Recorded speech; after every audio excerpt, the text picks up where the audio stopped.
Hi guys! So welcome back to our channel. So for today's video, ipapakita ko po sa inyo yung isa sa mga preparation ko para sa second birthday ni Madam G. So yung una kong video, yung una kong vlog is about sa aking loot bag fillers. Ayan. So nabili ko yung sa Shopee. And second preparation ko guys is yung souvenirs para sa mga guests.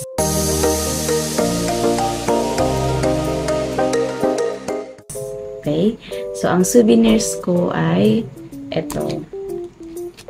Ayan, sa pamaypay. Ayan, sa pamaypay po ang aking souvenirs. Dahil gusto ko po, useful po yung souvenirs ko para sa mga guests na a-attend sa birthday ni Madam G.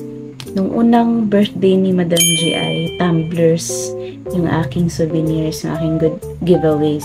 So, ngayon naman, dahil mainit ang panahon, ayan, so, pamaypay yung aking napili, yung aking naisip.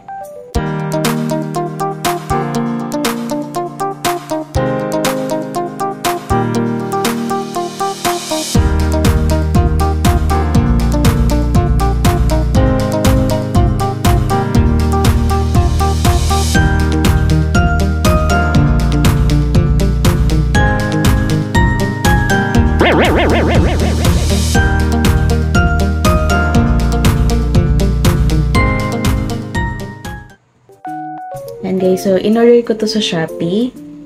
So of course, walang kamatayang Shopee. Okay, so umorder ako ng color white. Ayan, 25 pieces na color white. Ayan. Isang kukit niya, napakatibay niya guys. 25 pieces din na color pink. Ayan. Ayan. Abusan ng purple. So, ito na lang na dalawa yung aking napili. Kasi, white, pwede siya pang lalaki or pang babae. Tapos, yung mga pink lovers naman ito. Pero, ang theme talaga ng baby ko is Sofia the First. So, purple sana siya. Kaso nga, out of stock yung purple. So, ito na lang yung pinili ko. Para medyo presentable naman siya. So, nagprint ako ng mga stickers. So, ayan siya. So, ang nakalagay is, thank you for coming. Tapos, yung date ng birthday ng anak ko. Tsaka yung venue. And then, sa baba, yung pangalan niya. And at 2. J.Annie Albi at 2. So, ganyan siya, guys. Print ko lang siya sa sticker paper. So, DIY lang tayo para tipid. Ayan. So, ganito din ako ng first birthday ng baby ko. Lahat DIY din. Ayan. Okay. So, print ko siya. Guys, yung itsura ng print ko. Ayan. So, hindi pa lahat nagupit. Ayan. Ayan. So, hindi lang gaano malinaw yung picture niya. Pero, pwede na siya. Pwede na. No? Kaysa magpagawa pa sa labas, mahal. Okay, so bumili lang ako ng sticker paper, and then may sarili akong printer, ito.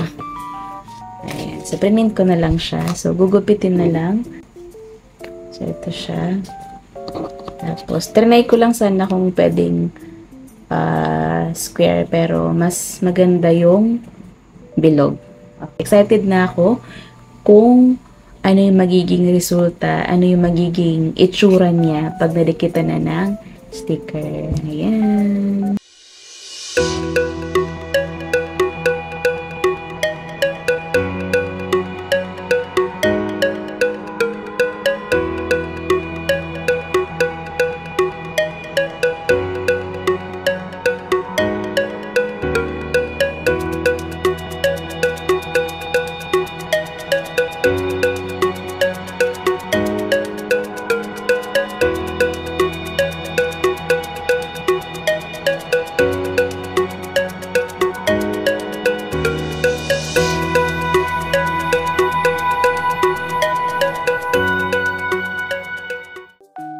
Ayan guys, so nakagawa na ako ng 4.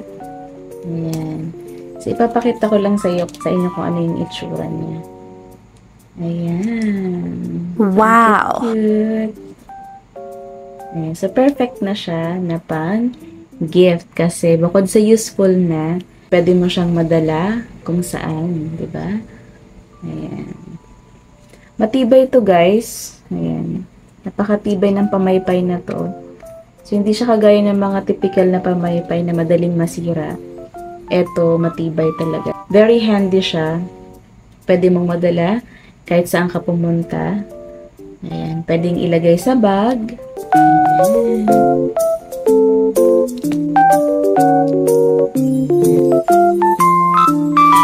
Sana ay magkaroon din kayo ng idea para sa occasions. Perfect to guys na pangregalo sa wedding, baptism, and then sa birthday. So nakita ko dun sa reviews dun sa shop. Ganda din na pang souvenir to sa wedding.